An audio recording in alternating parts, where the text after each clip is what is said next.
seen anything like it. Never seen anything like it. I mean, Matthew Russo was in complete control of every match. He started with 235, 209 against Mav. You know the Mav. Yeah. Bailey Maverick. Yeah. Well, Russo looked really at home there, right? He looks so comfortable. Then he takes on AJ Johnson. Or no, I'm sorry, it was EJ Tackett. Correct. And he looks more comfortable in that one. I got my sheets mixed up. That's all right. He had 7 strikes, 223, 212. Yeah, this was a good match. I mean, he really pushed EJ, and EJ got a couple of taps there, one in the 6th frame and one in the 10th frame. Otherwise, it's a completely different ball game.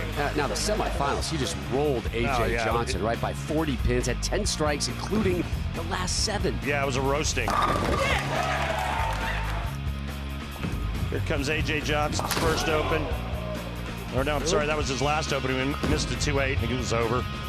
By the way, people looking at the camera going, really? Looking at the pins going, really? That was a bit of a theme that was today. a theme as well. So AJ Johnson, the 2 seed, loses. And then here's Sean Rash, who just really wasn't the Sean Rash we're used to seeing. Only got a 207. I mean, he didn't bowl that bad, though. He had some bad breaks, didn't carry some shots. But after that shot there, he went full postal.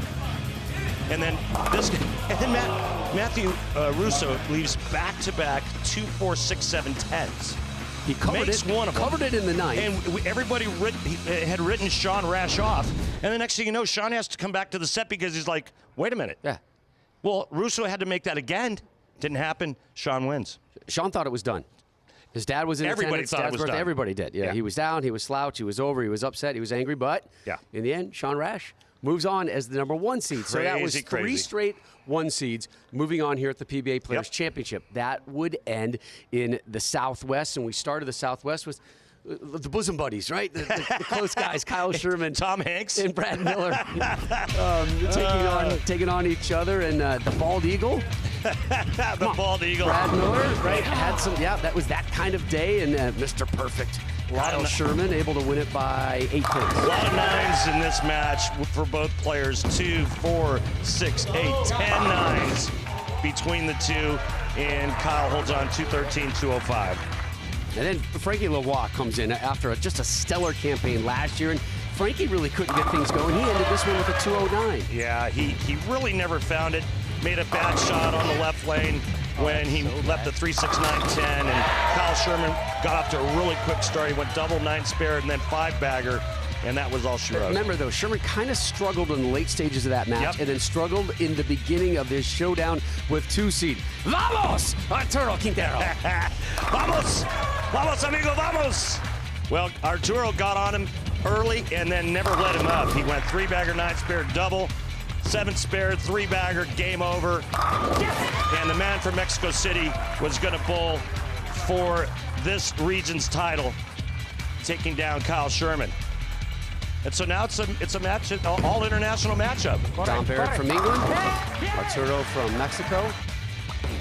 And Dom never really found his groove. But remember, 2 open frames in the opening 4 frames for Dom Barrett kind of sealed his fate. Yeah, I mean, he struck in the 2nd and then didn't strike again until the 8th. And Arturo had a 5-bagger there mid-game, and it was over.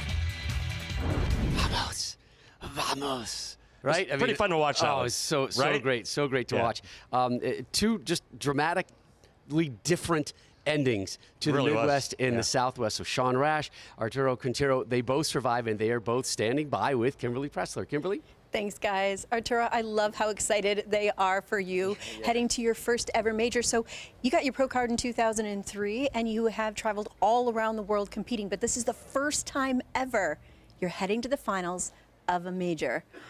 How do you feel about all of that? I feel so excited, and finally, the last year, I decided to really turn a professional bowler, because I was professional, but just playing around, whatever, do crazy stuff or everything, and just decide to really, if you're gonna do this, you have to do it good.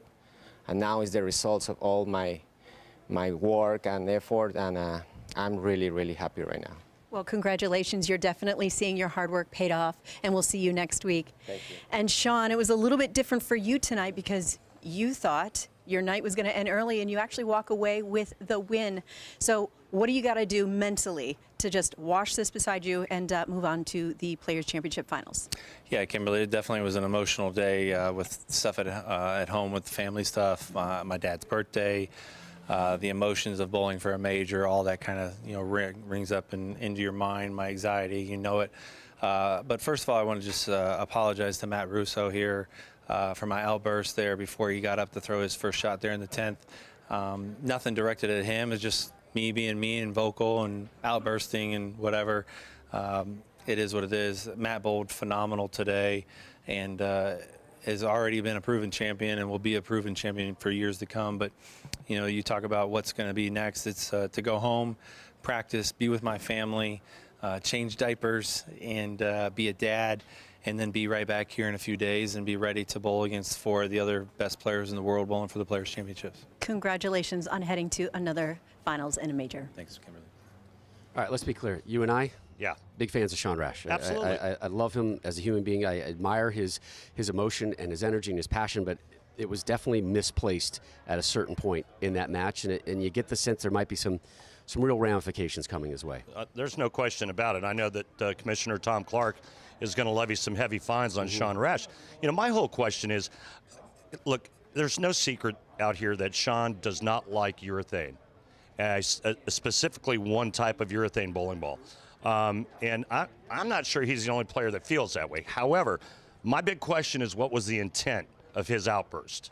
Was it just an emotional thing that came out, or was he directing it directly at Matt Russo? And I can't answer that question. Yeah, it wasn't directed at Russo. When I heard it, at no point did I feel it was that way. Shawn obviously apologizing just to make sure it was clear. Sure. He also mentioned that in the live broadcast as well. He went up to Matthew afterwards, said nothing personal, right? That was not at you, but I mean, he's going to pay for it, and again, emotions run high out here, but you have to, at the end of the day, you have to be accountable for your actions. And we've seen other outbursts before, and people get fined for that. But again, I mean, it's unfortunate. And then the way it ended, it was one of the craziest things I've ever seen. The whole day. The whole day was bonkers. Yeah, right. The whole day it really bonkers. was. Guess what? We got 2 more hours to go. I know. Coming your way on Monday, live on FS1. We're going to determine. It's going to be back, right? Is it? Yeah. Yeah, that Jason Belmonte guy. Right. Fired up for the West Region Finals. Belmo will be in action, but today it was Arturo Quintero and Shawn Rash advancing to the final 5 of the PBA Players Championship. One of these 5 will join that crew. It's the West Region Finals coming your way Monday, 7 Eastern, live on FS1.